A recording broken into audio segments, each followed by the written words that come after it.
Today we will study about the transport of material across plasma membrane. In previous video we have learned about plasma membrane and their function. Today in this video we will continue the material transportation across plasma membrane. Student, there are three mechanisms by which material transport across plasma membrane. The first one is active transport. Active transport. Second one is passive transport, and third one is bulk transport. What is the difference between these three mechanisms? The first mechanism, which is active transport, required energy for its transportation. This energy required in the form of ATP. And student, the full form of ATP is adenosine triphosphate. Adenosine triphosphate.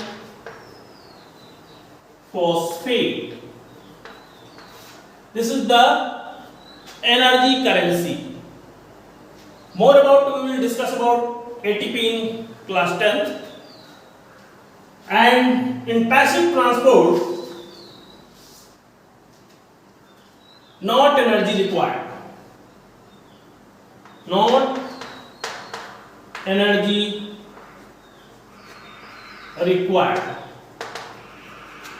And in bulk transport, it is also energy required mechanism. Energy required energy. Means, student, you can say that in active transport में energy की जरूरत पड़ती है membrane के cross जो है material को transport करने के लिए. पैसिव ट्रांसपोर्ट में एनर्जी की जरूरत नहीं पड़ती है और बल्क ट्रांसपोर्ट में भी एनर्जी की जरूरत पड़ती है. और ये एनर्जी किसके फॉर्म में जरूरत पड़ती है? एटीपी के फॉर्म में जरूरत पड़ती है.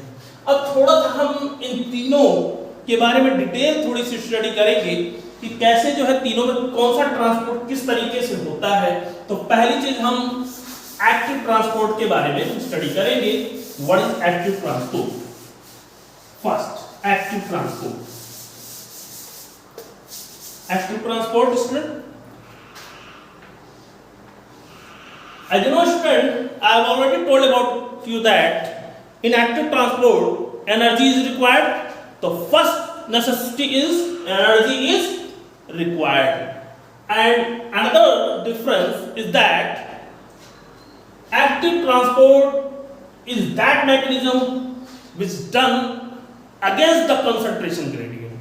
यानी कि ये ट्रांसपोर्ट ऐसा ट्रांसपोर्ट है जो कंसंट्रेशन ग्रेडियंट के अगेंस्ट होता है. अब ये कंसंट्रेशन ग्रेडियंट क्या है? जब दो मीडियम का अलग अलग कंसंट्रेशन हम कंपेयर करते हैं तो उसको हम कंसंट्रेशन ग्रेडियंट बोलते हैं. यानी कि दो अलग अलग हम मीडियम को अगर देखें तो उसको हम कंसंट्रेशन ग्रेडियंट बोलेंगे. तो एक्टिव ट्रांसपोर्ट में ये कैसा ट्रांसपोर्ट है?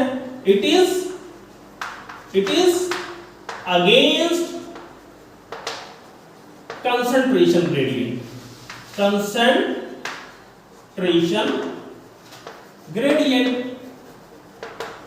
इसको यूं आप समझ सकते हैं. तो पहली चीज है कि अगेंस्ट कंसंट्रेशन ग्रेडियंट. जैसे कि आप इसको आप समझ सकते हैं कि जैसे रिवर है, रिवर में अगर आप स्विमिंग कर रहे हैं तो अगर जो करंट फ्लो कर रहा है उसके अगेंस्ट आप अगर स्विमिंग कर रहे हैं तो इसको हम बोलते हैं अगेंस्ट कंसंट्रेशन ग्रेडियंट. यानी कि उस डायरेक्शन में ना आप स्विम करके उसके अगेंस्ट आप जो है स्विम करते हैं तो उसको बोलते हैं अगेंस्ट कंसंट्रेशन ग्रेडियंट. और दूसरा चीज इसमें क्या है? It required energy. तो दो चीजें मेन हैं. These are the two main things which is necessary for active transport. And what is the best example? Example क्या है? बेस्ट एग्जाम्पल क्या है? Sodium potassium pump. मेम्ब्रेन के थ्रू जो सोडियम पोटेशियम पंप चलता है वो एक्टिव ट्रांसपोर्ट के थ्रू होता है। तो ये हो गया एक्टिव ट्रांसपोर्ट। अब सेकंड मैकेनिज्म हम पढ़ेंगे passive transport. Passive transport, what is passive transport? Passive transport, student, this transport is along concentration gradient। तो क्या है ये? इट इज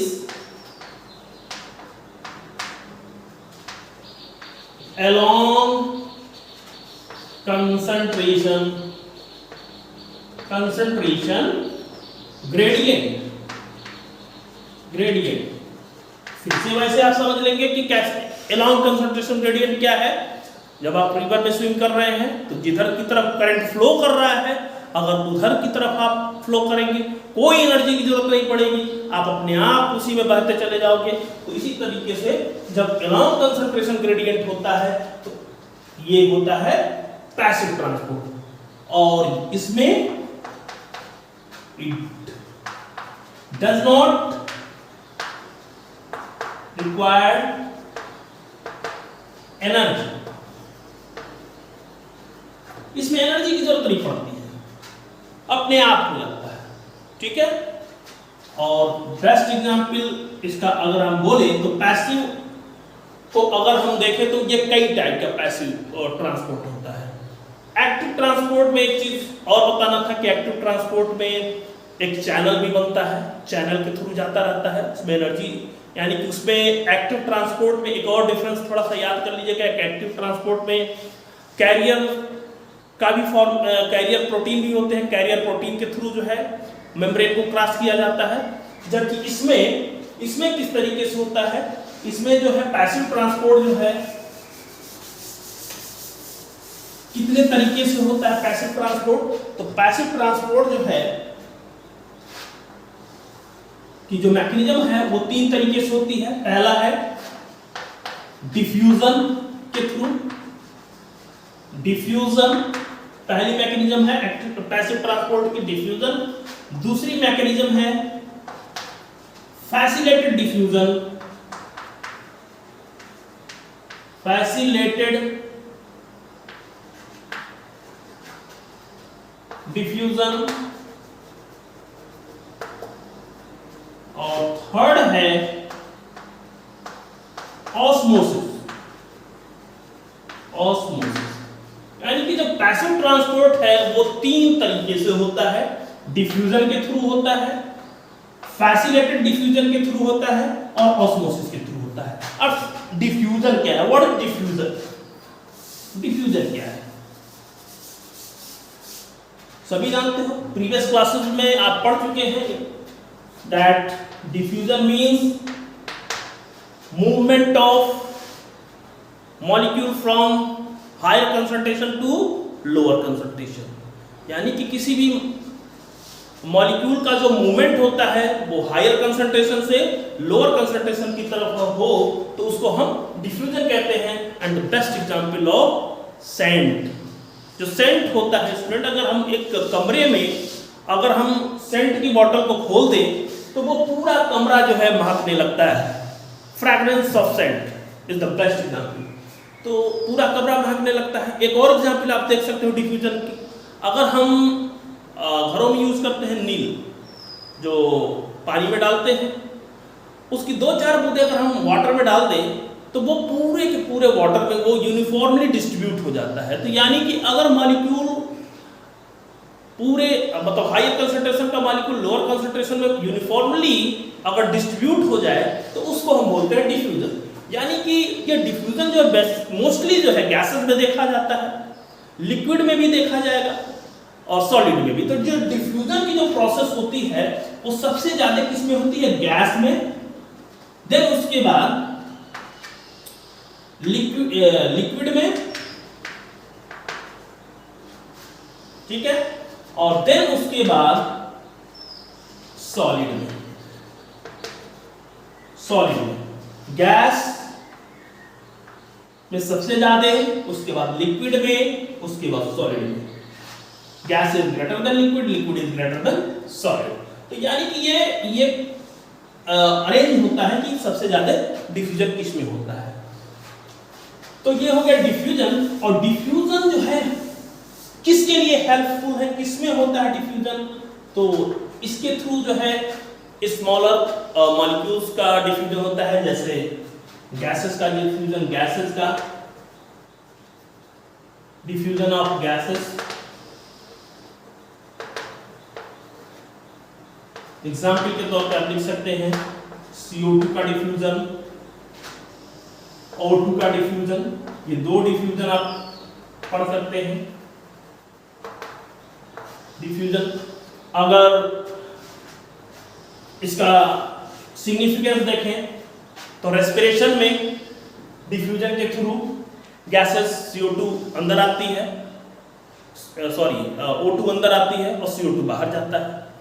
अमीबा में भी इसको आप देख सकते हैं। अमीबा में डिफ्यूजन जो है का जो रोल होता है वो एक्सक्रीशन में भी होता है, रेस्पिरेशन में भी होता है, जबकि प्लांट में जो है डिफ्यूजन के थ्रू जो है ट्रांसपिरेशन होता है। तो प्लांट में ये एग्जाम्पल लिखेंगे, प्लांट में तो क्या एग्जाम्पल बताएंगे? ट्रांसपिरेशन।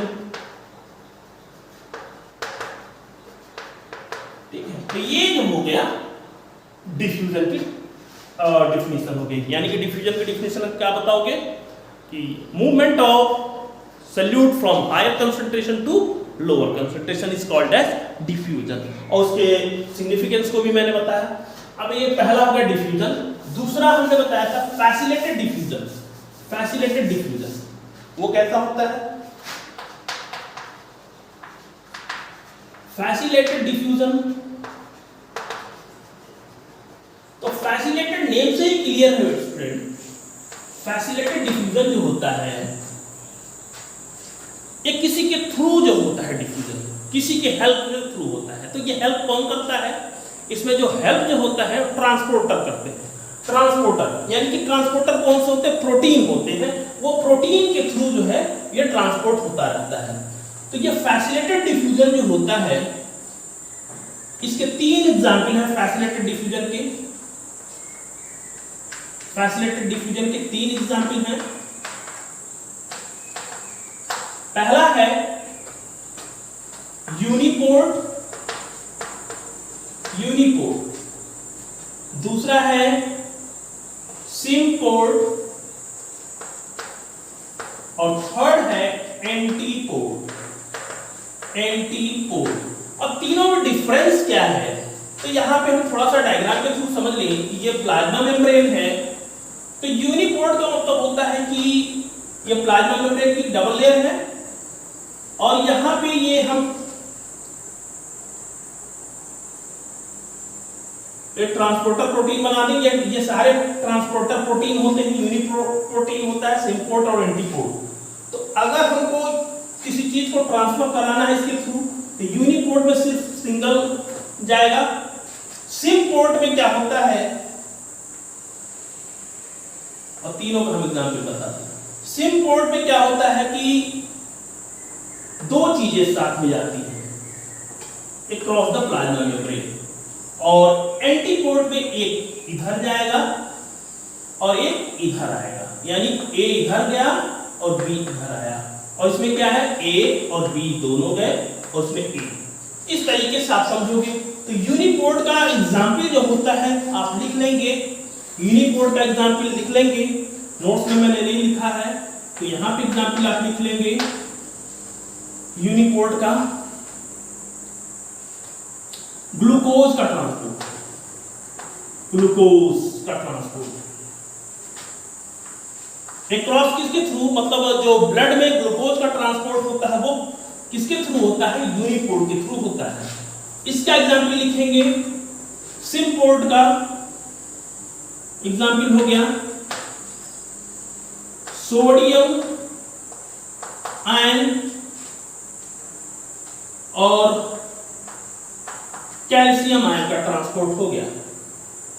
ठीक है, सॉरी ये नहीं होगा, इसमें एग्जाम्पल आप लिखेंगे सोडियम आयन एंड ग्लूकोज का ट्रांसपोर्ट, ग्लूकोज का ट्रांसपोर्ट, और इसमें आप लिखेंगे एग्जाम्पल में सोडियम आयन का ट्रांसपोर्ट और कैल्शियम आयन का ट्रांसपोर्ट या sodium ion plus H ion का ट्रांसपोर्ट।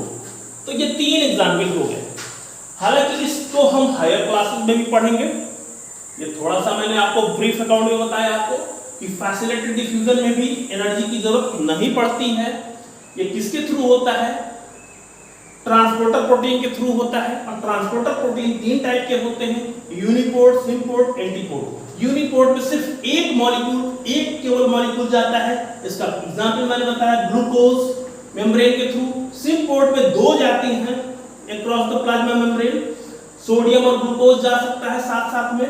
और एंटीपोर्ट में सोडियम और कैल्शियम जा सकता है या सोडियम या हाइड्रोजन आयन जा सकता है। यानी कि एक इधर जाएगा तो एक इधर जाएगा, यानी कि अगर सोडियम इधर आ रहा है तो कैल्शियम इधर आएगा, ठीक है। और इसमें क्या है, सोडियम भी इधर जाएगा, ग्लूकोज भी इधर जाएगा, इसमें केवल ग्लूकोज जाएगा। तो ये पैसिव ट्रांसपोर्ट हो गया। अब थोड़ा सा हम पढ़ेंगे ऑस्मोसिस पे डिस्कस करेंगे। ऑस्मोसिस तीसरा जो है मैकेनिज्म जो है ट्रांसपोर्ट का है, पैसिव ट्रांसपोर्ट का ऑस्मोसिस। पैसिव में ऑस्मोसिस, पैसिव ट्रांसपोर्ट का ऑस्मोसिस। ऑस्मोसिस स्टूडेंट आपने इसका भी नाम सुना होगा ऑस्मोसिस का। आप 8th क्लास में सुन चुके होंगे ऑस्मोसिस क्या है। ऑस्मोसिस में क्या होता है? It is the movement of solvent through semi permeable और सेलेक्टिव परमेबल मेम्ब्रेन। ये मूवमेंट है सॉल्वेंट का, किसके थ्रू? सेमी परमेबल मेम्ब्रेन या सेलेक्टिव परमेबल मेम्ब्रेन की। From where?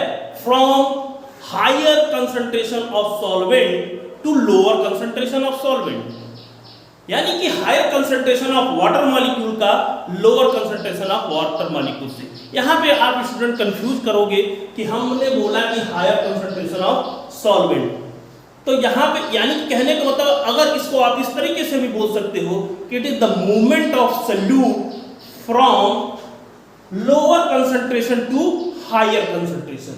या अगर सॉल्वेंट के रिस्पेक्ट में बोलोगे तो it is the movement of solvent from higher concentration to lower concentration. तो दोनों डेफिनेशन सही है अगर आपने बुक में पढ़ा होगा तो। इस बात को मेरे बार बार सुन लीजिएगा, ध्यान से सुन लीजिएगा। तो ये है ऑस्मोसिस। ऑस्मोसिस के थ्रू क्या होता है? ऑस्मोसिस के थ्रू जो है रूट्स जो हैं वाटर के एब्जॉर्ब करती हैं और सेल टू सेल जो है वाटर का मूवमेंट होता है। यानी कि एक सेल से दूसरे सेल में वाटर का मूवमेंट होता है। ये ऑस्मोसिस में हेल्प करता है। या अगर जो रूट्स होती हैं स्टूडेंट, रूट्स होती हैं वो सॉइल पार्टिकल में फैली होती हैं, तो इसके थ्रू जो है वाटर जो है सॉइल से रूट्स के अंदर में आ जाता है ऑस्मोसिस के। यानी कि वाटर सॉइल पार्टिकल में कंसंट्रेशन कैसा है?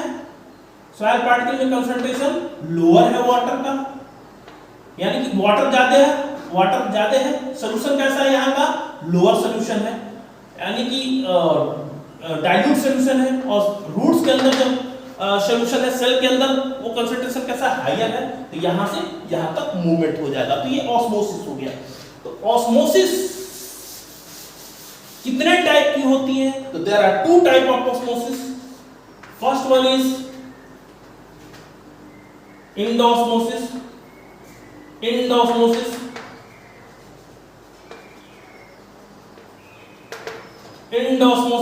and second one is exosmosis. Endosmosis and exosmosis. Endosmosis का मतलब क्या हुआ कि जब वाटर सेल के अंदर आ जाए, सिंपली इस तरीके से समझिए, when water enter to the cell is called as endosmosis. And exosmosis मतलब when water move from cell to outer side is called as exosmosis. ये कब होता है? जब हम सेल को इंडोस्मोसिस की इवेंट कब होती है? जब हम किसी सेल को, प्लांट सेल को या एनिमल सेल को हम किसी हाइपोटोनिक सोल्यूशन में रख दें। हाइपोटोनिक सोल्यूशन यानी कि ऐसा सेल के बाहर का जो सोल्यूशन हो वो मोर डाइल्यूट हो, यानी कि उसमें वाटर का कंसंट्रेशन बहुत ज्यादा हो। तो जब हम सेल को वाटर के में रख दें, जैसे रेजिन का आप एग्जाम्पल ले सकते हो, रेजिन का एग्जाम्पल ले सकते हो, तो रेजिन अगर है ये, तो वाटर इसके अंदर आ जाएगा और ये स्वेल कर जाएगा, प्लाज्मोलाइज्ड कर जाएगा। तो ये इवेंट हो गए इंडोस्मोसिस की। अगर इसी ये जो है वाटर हो गया, अगर इसी को हम थोड़ा सा देखें, अगर इसी रेजिन को हम सॉल्ट के सोल्यूशन में रख दें, सॉल्ट के सोल्यूशन में अगर हमने रख दिया इसको, ये कैसा सोल्यूशन हो गया? सॉल्ट सोल्यूशन हो गया, सॉल्ट का सोल्यूशन। तो ये क्या करेगा? सॉल्ट का सोल्यूशन यहाँ कंसंट्रेशन हाई है, तो यहां से ये इधर की तरफ वाटर आ जाएगा, मूव कर जाएगा। तो ये क्या कर जाएगा? ये श्रिंक कर जाएगा, श्रिंक कर जाएगा, श्रिंक, ये जो है श्रिंक कर जाएगा। और इस कंडीशन में क्या करेगा? ये टर्जिड हो जाएगा, टर्जिड। तो दो इवेंट होती है, यानी कि एंडोस्मोसिस में ये इवेंट होती है इंडोस्मोसिस में, और ये होती है एक्सोस्मोसिस में इवेंट, एक्सोस्मोसिस में, यानी कि एक्सोस्मोसिस में श्रिंकेज की इवेंट होती है और एंडोस्मोसिस में टर्जिड की कंडीशन होती है। ठीक है, तो ये हो गया पैसिव ट्रांसपोर्ट का पूरा ट्रांसपोर्ट हो गया। अब हम थोड़ा सा बल्क ट्रांसपोर्ट पढ़ेंगे। बल्क ट्रांसपोर्ट, बल्क ट्रांसपोर्ट कैसा होता है? तो एक चीज याद रखिएगा, पैसिव ट्रांसपोर्ट किसके थ्रू, किसमें, किस समय पे होता है? जब लार्जर मॉलिक्यूल्स को ट्रांसपोर्ट कराना होता है, जैसे कि एमिनो एसिड को ट्रांसपोर्ट कराना हुआ,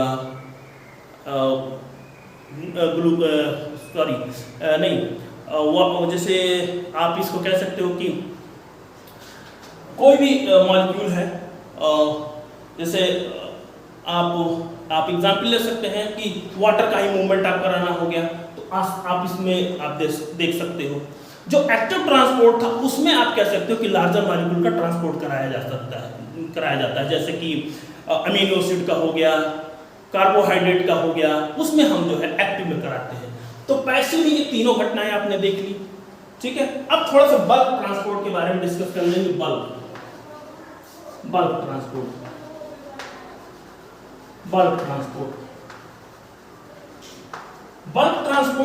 कब होता है? इस ट्रांसपोर्ट के थ्रू, बल्क का नाम से ही क्लियर है, जब किसी बड़े मॉलिक्यूल्स को, किसी बड़े फूड मटेरियल को अंदर कराने के लिए हो, तो वहां पे बल्क ट्रांसपोर्ट होता है। तो बल्क ट्रांसपोर्ट में अगर देखें तो यहां पे बल्क ट्रांसपोर्ट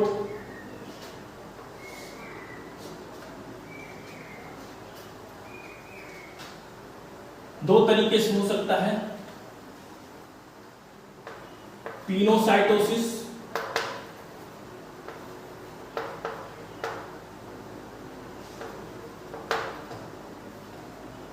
एंड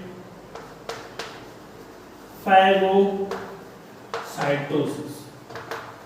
स्टूडेंट दो यहाँ पे इवेंट है, पिनोसाइटोसिस है।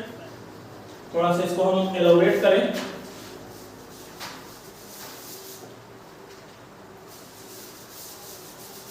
इसको हम दो तरीके से पढ़ सकते हैं। ये इसकी जो टाइप्स होती है वो दो टाइप्स है, थोड़ा सा हम और इलैबोरेट करेंगे इसको। इंडोसाइटोसिस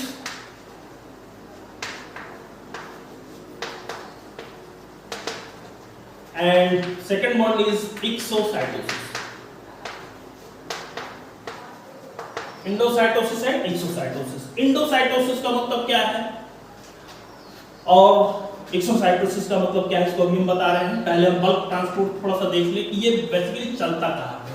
तो बल्क ट्रांसपोर्ट स्टूडेंट ये थोड़ा सा प्लांट में नहीं चलता है, ये एनिमल सेल में चलता है। एनिमल सेल में ये चलता है। इंडोसाइटोसिस का मतलब फूड मटेरियल का अंदर आना और एक्सोसाइटोसिस का मतलब फूड मटेरियल का बाहर जाना। तो इंडोसाइटोसिस अगर देखें तो ये दो तरीके से होता है। इंडोसाइटोसिस दो तरीके से होता है, यानी कि फूड मटेरियल अंदर जो है दो तरीके से आता है। पहला है पिनोसाइटोसिस। पिनोसाइटोसिस मतलब सेल ड्रिंकिंग, जिसको हम बोलते हैं सेल ड्रिंकिंग।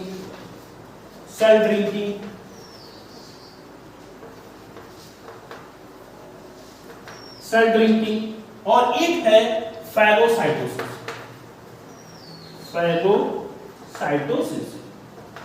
यानी कि सेल इंगल्फिंग।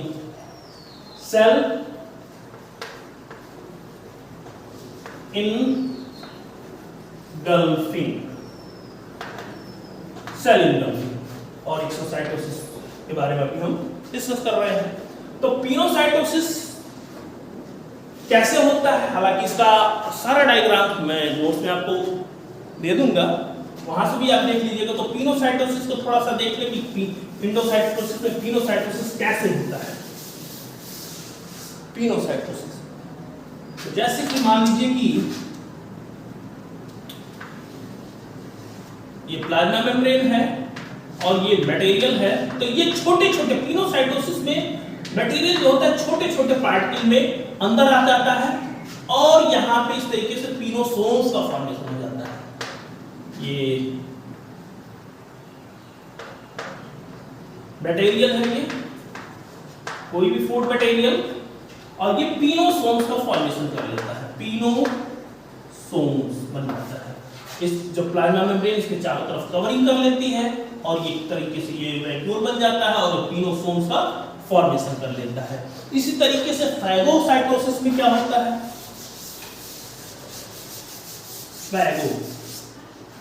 फैगोसाइटोसिस में भी क्या होता है कि इस तरीके से जो मटेरियल है वो इनगल्फ कर लिया जाता है अंदर की तरफ, बड़े बड़े मटेरियल को जो है वो अंदर की तरफ इनगल्फ करके और ये फैगोसोम्स का फॉर्मेशन कर लेता है। यहाँ पे फैगोसोम्स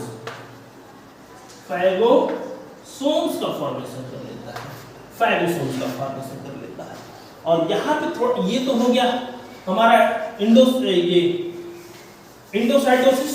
एक्सोसाइटोसिस में क्या होता है कि एक्सोसाइटोसिस में लास्ट टॉपिक है एक्सोसाइटोसिस। तो इसमें प्लाज्मा मेम्ब्रेन जो है, ये प्लाज्मा मेम्ब्रेन हो गया, ये किसी भी फूड मटेरियल को इस तरीके से बाहर की तरफ धकेल देता है। अनडाइजेस्टेड फूड मटेरियल को बाहर की तरफ कर देता है।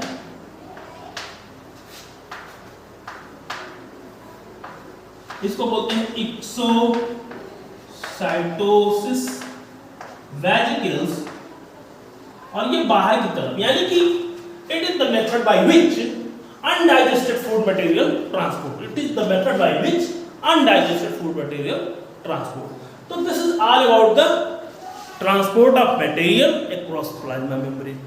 नेक्स्ट वीडियो में हम देखेंगे कि कैसे अगर हम प्लाज्मा मेम्ब्रेन को डिफरेंट टाइप के सॉल्यूशंस में रखेंगे तो क्या होता है, behaviour of membrane when we kept it in different type of solution. Next video में देखेंगे। अब इसमें से अगर कोई भी कंफ्यूजन होता है तो आप नोट्स को फॉलो करिएगा, और वहां से भी दिक्कत होती है तो आप हमें कॉल कर सकते हैं। Okay, thank you.